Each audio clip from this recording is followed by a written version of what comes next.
ابو دردانه كل الحمام كل الحمام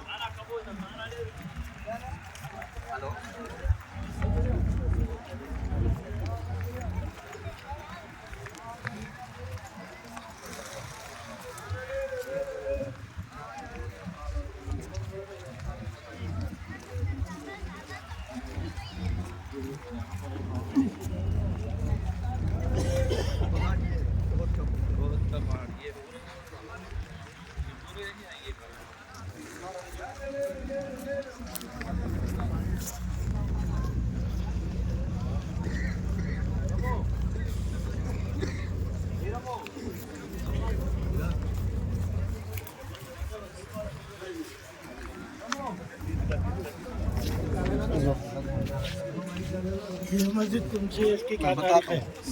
بتا سب کو آنے دینا، میں سب کو ایک ساتھ بتاؤں گا. تھوڑا آگے جیسے ایک طرف آ جائے خواتین، اس طرف آ جائیں، اس طرف آ جائیں خالی جگہ پہ. الحمدللہ ابھی ہم شہدائے احد کے مزارات پر پہنچ چکے ہیں. یہ بالکل سامنے دیکھیں بلیک پتھروں والی دو قبریں سب کو نظر آ رہی ہیں. یہ بالکل سامنے جو پہلی ہماری طرف ہے، یہ سیدنا حضرت امیر حمزہ کی، آپ صلی اللہ علیہ وسلم کے چچا کی پہلی جو ہماری طرف ہے.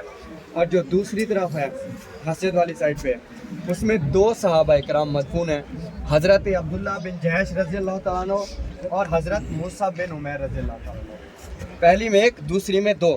اور تیسری دیکھیے آگے جو چھوٹی دیوار بنی ہوئی ہے، یہ دیوار، اس کے اندر قبر ہے جس میں 67 صحابہ کرام مدفون ہیں. 67، پہلی میں ایک، دوسری میں دو، تیسری میں 67 صحابہ کرام مدفون ہیں.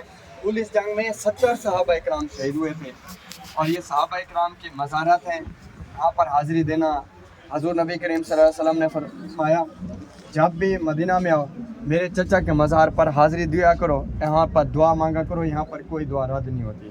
اور یہ مسجد امیر حمزہ ہے، آپ صلی اللہ علیہ وسلم کے چچا کے نام سے بنائی گئی، بعد میں بنائی گئی.